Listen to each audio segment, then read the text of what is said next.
Good morning, dear students. How are you? Are you okay? Very good.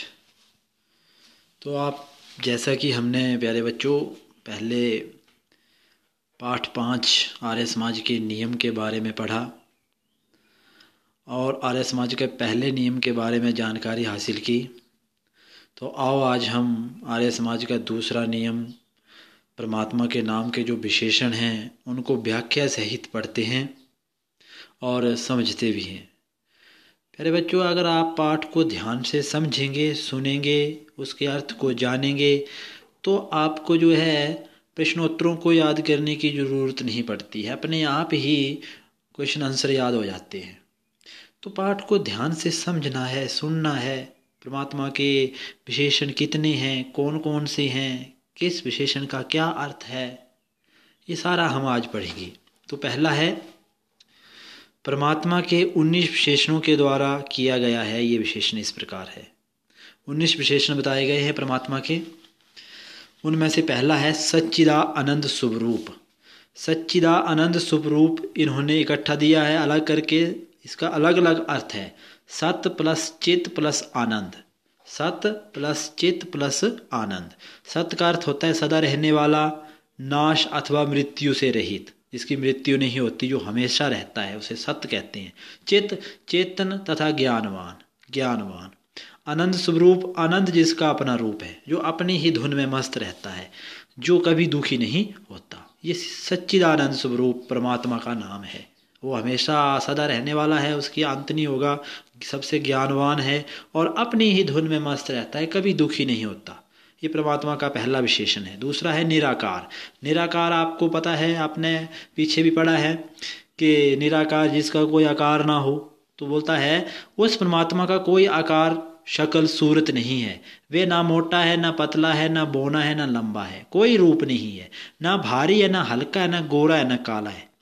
वह किसी प्रकार के आकार को धारण नहीं करता। ऐसा नहीं सोच सकते कि हम जो चित्रों में देखते हैं कि ये परमात्मा का है, वो एक कल्पना की गई है। वो जैसे कवियों ने परमात्मा को अपने तरीके से प्रस्तुत किया है और लेखक है, उन्होंने चित्र के माध्यम से परमात्मा को अपने तरीके से बनाया है। ठीक है, वो उनकी अलग अलग कल्पना है, लेकिन परमात्मा का कोई रूप नहीं है।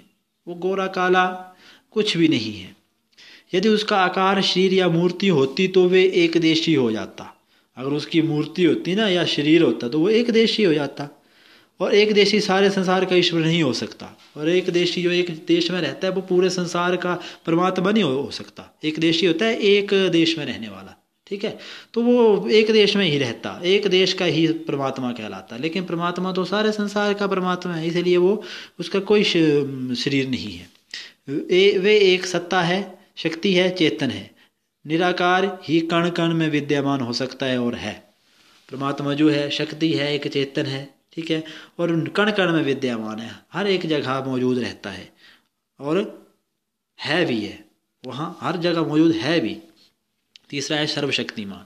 तो परमात्मा सर्वशक्तिमान है। आपको पता है परमात्मा को सृष्टि के बनाने में, जीवों को उनके कर्मों के अनुसार न्यायपूर्वक फल देने में किसी और की सहायता की आवश्यकता नहीं पड़ती। जो जैसा कर्म करता है उसे वैसा ही फल मिलता है। तो परमात्मा जो सर्वशक्तिमान है, सबसे शक्तिशाली है, जो जो जैसा कर्म करता है उसे वैसा दंड भी देता है। जो अच्छा कर्म करता है उसे अच्छा कर्म करता है उसे अच्छा फल देता है। जो बुरे कर्म करता है उसे बुरा फल जो परमात्मा देता है। तो परमात्मा सर्वशक्तिमान है, वो किसी की सहायता नहीं लेता है। आगे है न्यायकारी। न्याय करने वाला है। जो जैसा कर्म करता है, मैंने पहले ही बताया, उसे वैसा फल मिलता है। जो अच्छा कर्म करता है अच्छा कर्म फल पाता है, जो बुरा कर्म करता है बुरा फल पाता है।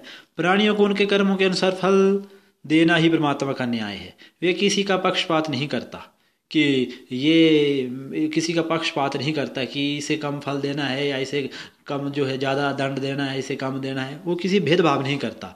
गरीब हो या अमीर, ज्ञानी हो या मूर्ख, बलवान हो या निर्बल, आस्तिक हो या नास्तिक, परोपकारी हो या स्वार्थी, जो जैसा करता है वो वैसा ही फल पाता है। ऐसे नहीं कि बड़े कोई भगवान का गुणगान करता है और फिर बुरे कर्म करता है तो भगवान उसे माफ़ कर देता है क्योंकि उसने अच्छे कर्म भी किए। ऐसा कुछ नहीं है। जो जैसा करता है वैसा ही फल पाता है। वे किसी से रियायत नहीं करता, वो किसी के ऊपर हमदर्दी नहीं जताता। जो जैसा कर्म करता है वैसा फल पाता है। दयालु, परमात्मा सभी पर दया करता है, सभी से प्रेम करता है। दया और प्रेम के कारण उसने हमारे लिए एक अद्भुत सृष्टि बनाई है। आपको ये तो हम सभी जानते हैं, परमात्मा हमेशा दया करता है। दया और पक्षपात में अंतर है। दया और पक्षपात भेदभाव में अंतर है। पापी को छोड़ देना पक्षपात है। देखो ध्यान से, पापी को छोड़ देना पक्षपात है। अगर कोई पाप करता है, उसे हमदर्दी दिखाकर उसे छोड़ दिया तो वो पक्षपात है, भेदभाव है और किसी दूसरे के प्रति अन्याय है। किसी के दुख को देखकर सहानुभूति करने वाला दयालु कहलाता है। अगर कोई बड़ा दुखी है, उस पर दया कर देना, वो दयालु होता है। परमात्मा ऐसा करता है। परमात्मा दुख के रूप में पाप का जो फल देता है, वे दंड की भावना से नहीं, प्रत्युत सुधार की भावना से कड़वी औषधि के समान है। परमात्मा जो हमें दंड देता है ना, जो हम बुरे कर्म करते हैं उसको दंड मिलता है, वो दंड जो है इसलिए मिलता है कि हम जो है आगे द्वारा ये गलती ना करें। अतः वे दयालु है। कड़वी औषधि है, कड़वी औषधि है वो, परमात्मा के द्वारा दिया गया वो दंड नहीं है, वो औषधि है, दवाई होती है हमारे लिए। वो कड़वी होती है लेकिन हम सीखते हैं उससे।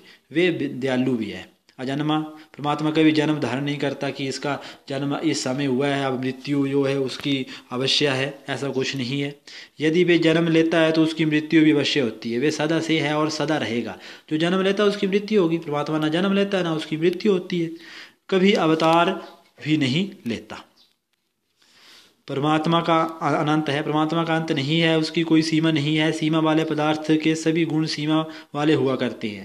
परमात्मा कोई अंत नहीं है, उसकी कोई सीमा नहीं है कि यहाँ से यहाँ तक रहेगा, क्योंकि सीमा वाले पदार्थ जो है वो गुण सीमा वाले हुआ करते हैं। जैसे हमारी बुद्धि, हमारा बल, हमारा ज्ञान आदि सभी की सीमा है। ठीक है, सभी का कोई अंतिम छोर है। जबकि परमात्मा अनंत ज्ञान का भंडार है, अनंत बलशाली है, उसकी सत्ता और व्यापकता भी अनंत है। अनंत अनंत अर्थात इन सभी चीज़ों के जो परमात्मा के पास चीज़ें, इनका कभी अंत नहीं होने वाला है। निर्विकार, निर का अर्थ है बिना, विकार का अर्थ है परिवर्तन। निर्विकार इकट्ठा दिया, अलग अलग अर्थ बताया। निर का अर्थ है बिना और विकार का अर्थ है परिवर्तन। अर्थात परमात्मा का कोई परिवर्तन नहीं होता, वे सदा एक सा है, ना घटता है ना बढ़ता है, अनंत स्वरूप है, एक रस शुद्ध चैतन्य है। वे मनुष्य आदि, बच्चा, जवान, बूढ़ा आदि नहीं होता और सुखी दुखी भी नहीं होता, उसमें कोई परिवर्तन नहीं होता, वो जैसा है वैसा ही रहता है।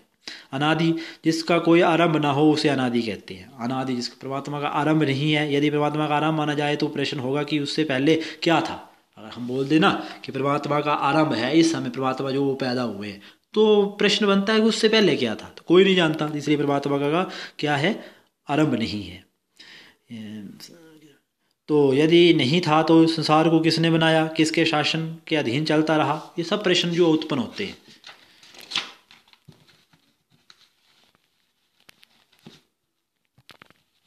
उसके बाद है आरंभ मानने पड़ेगा, और जो हमने पढ़ा उसे ही हमें मानना पड़ेगा। 10 है अनुपम, परमात्मा उपमा से रहित है, उसके समान संसार में कोई दूसरा नहीं है। उसके समान सर्वज्ञ, सर्वशक्तिमान, भ्रम रहित, विद्याओं का असीम भंडार और सर्वव्यापक कोई नहीं है। उसकी उपमा संसार में किसी से नहीं दी जा सकती, उसकी तुलना संसार में किसी से नहीं की जा सकती। तो आज हम यहीं तक पढ़ेंगे। तो प्यारे बच्चों, आप जो है ये जो परमात्मा के पीछे नाम बताए, परमात्मा के विशेषण बताए, इनको ध्यान से पढ़ेंगे, ध्यान से समझेंगे और आगे का काम हम कल करेंगे। तो आज मैं अपने वक्तव्य को यहीं पर विराम देता हूँ। आपका दिन मंगलमय हो। धन्यवाद।